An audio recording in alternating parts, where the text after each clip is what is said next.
चुनाव में आपको देखने को मिला होगा, जिसमें चौथे चरण के चुनाव में आपने देखा इसका लाभ मिला है। और आगे जो 5वें, 6वें, 7वें चरण के चुनाव हैं वो मामला भी एक तरफा होते जा रहा है।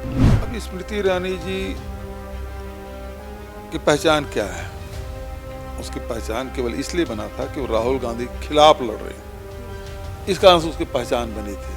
अब राहुल जी के खिलाफ लड़ नहीं रहे हैं, और यदि उनको लड़ना था तो रायबरेली आ जाती, उनको बहुत शौक था। तो 2024 के लोकसभा चुनाव की शुरुआत हो गई। अगर इस बीच बात कही जाए उत्तर प्रदेश के बारे में, तो जहां एक तरफ एनडीए गठबंधन ये नारा लगा रही है कि इस बार उत्तर प्रदेश के 80 की 80 सीटों को हासिल करके रहेंगे, तो वहीं एनडीए गठबंधन का भी ये कहना है कि इस बार एनडीए गठबंधन 80 की 80 सीट तो दूर है, वो 40 सीट भी नहीं पार कर पाएगी। इस बीच अगर रायबरेली की बात कही जाए, उत्तर प्रदेश में रायबरेली काफी ज्यादा हॉट सीट है, जहां पर कहा जाता है कि शुरू से ही कांग्रेस का ये गढ़ रहा है। हमारे साथ इस वक्त छत्तीसगढ़ के पूर्व सीएम भूपेश बघेल जी मौजूद हैं। रायबरेली के बारे में इनसे हम कुछ बातचीत करेंगे। सबसे पहले सर, आपका टीवी 24 चैनल पर स्वागत है। नमस्कार सर, रायबरेली में आप इस वक्त मौजूद हैं। रायबरेली का चुनावी माहौल क्या कह रहा है? क्या जो ये शुरू से जो गढ़ रहा है, सोनिया गांधी जी यहाँ पर अभी तक सांसद बनते हुए आई हैं, इस बार राहुल गांधी जी आए हैं, क्या लग रहा है राहुल गांधी जी को यहाँ की जनता चुनने वाली है या फिर नहीं? देखिए, जिस दिन नामांकन हुआ उसके पहले तक की स्थिति क्या थी, कौन लड़ेगा, क्या होगा, कहाँ राहुल जी अमेठी से लड़ेंगे कि फिर रायबरेली से लड़ेंगे।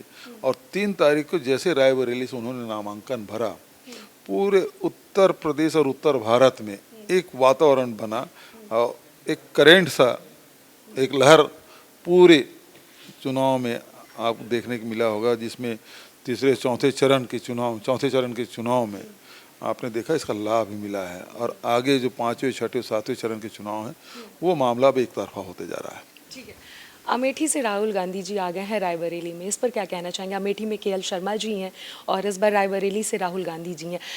इसमें क्या ऐसा अंतर कांग्रेस पार्टी ने देखा कि राहुल गांधी जी को, जो अमेठी से हमेशा चुनाव लड़ते हुए हैं, इस बार रायबरेली से लड़ रहे हैं? माना कि एक बात है कि सोनिया गांधी जी नहीं है, लेकिन उसके बावजूद भी राहुल गांधी जी ही क्यों रायबरेली से?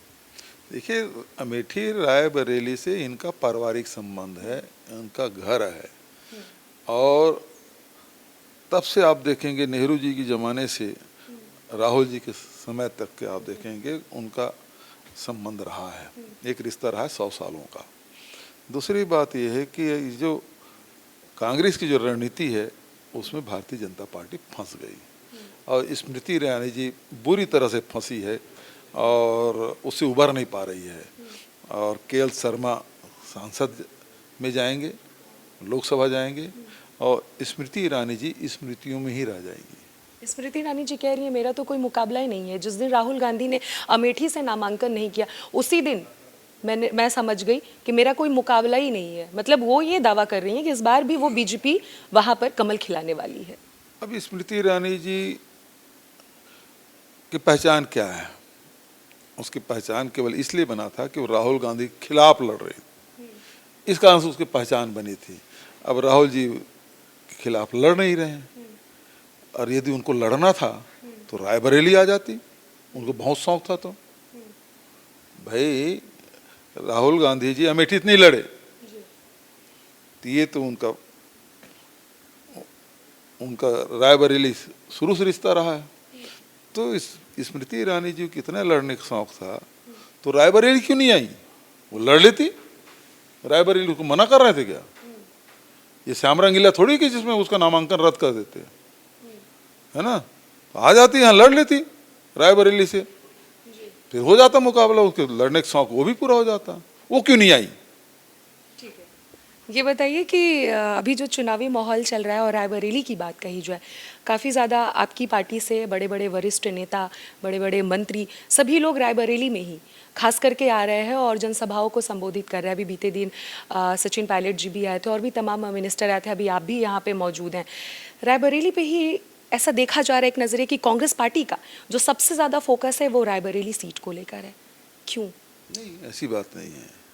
आप लोग का आवागमन ऐसा साबित कर रहा है। नहीं, ये आप लोग देख रहे हैं, दूसरी तरफ देख ही नहीं रहे हैं। राहुल जी तमाम जगह जा रहे हैं, बाराबंकी गए, आज अभी अमेठी में सभा कर रहे हैं, प्रियंका जी लगातार अमेठी दौरा कर रही हैं। सर ज्यादातर यहाँ पर देखा जा रहा है, मैंने ये बोला ज्यादातर। रहती यहाँ पे हैं, लेकिन अमेठी सर्वाधिक यदि किसी ने दौरा किया है अमेठी में तो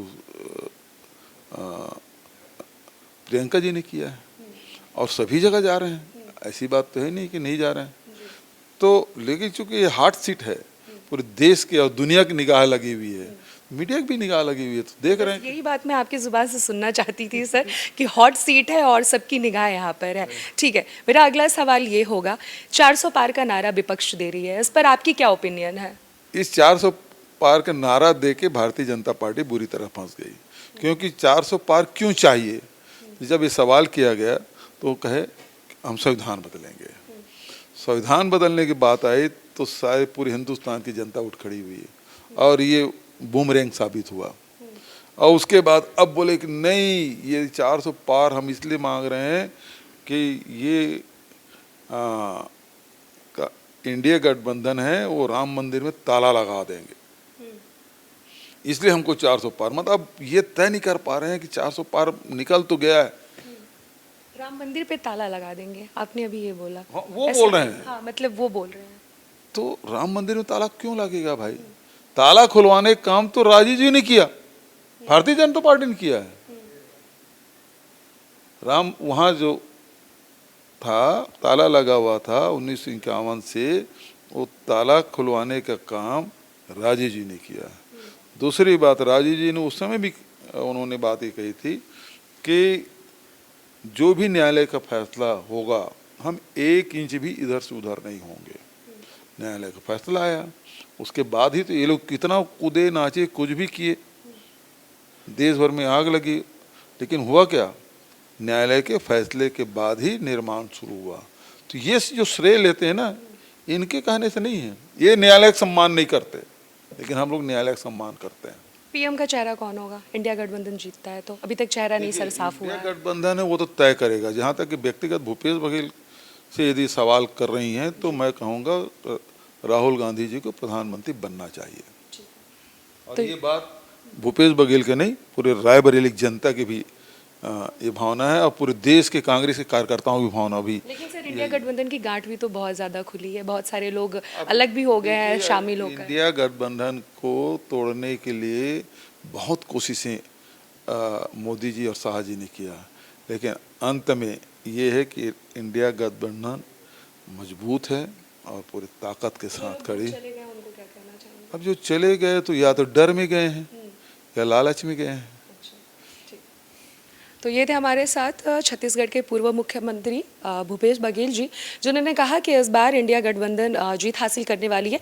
खास करके रायबरेली की बात कही जाए तो रायबरेली में इनकी मौजूदगी है, और इन्होंने रायबरेली की जनता को लेकर कहा कि रायबरेली की जनता, या फिर यूँ कहा जाए पूरा देश चाहता है कि अगर इंडिया गठबंधन जीते तो राहुल गांधी पीएम पद पे जाएंगे। साथ ही साथ इन्होंने ये भी कहा कि हॉट सीट है, पूरे देश की है, ना सिर्फ यूपी की ये हॉट सीट है, पूरे देश की सीट ये हॉट सीट गिनती गिनी जा रही है। और स्मृति ईरानी जी को भी लेकर इन्होंने कहा कि स्मृति ईरानी जी की पहचान राहुल गांधी से है, अमेठी से, इसलिए वो चुनाव लड़ रही थी। कैमरा पर्सन हर्ष के साथ अनन्या मिश्रा, TV 24 रायबरेली।